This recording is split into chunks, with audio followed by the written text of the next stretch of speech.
ইদানিং খুব খেয়াল করতেছি আমার ফেসবুক অ্যাকাউন্টে বিশাল বড় বড় মাপের ইনফ্লুয়েন্সার আছে।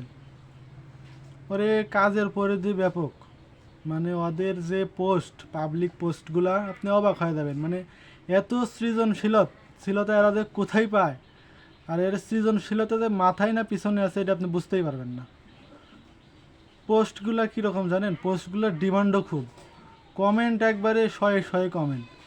তা আবার কি অনেক অচেনা অচেনা আইডির থেকে, দূরের দূরের আইডির থেকে। রিচও ভালো। পোস্টগুলো কীরকম শুনবেন?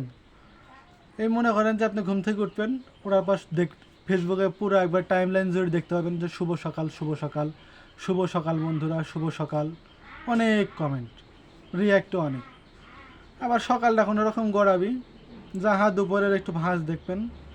ও তিন বেলা ও তো ঠিক মতো খায় কি না খায়, ও তিন বেলা পোস্ট দিতে ভুলবে না। দুপুর না হতে মনে করেন শুভ দুপুর, শুভ দুপুর বন্ধুরা, শুভ দুপুর, কেমন আছেন সবাই, শুভ দুপুর গেল।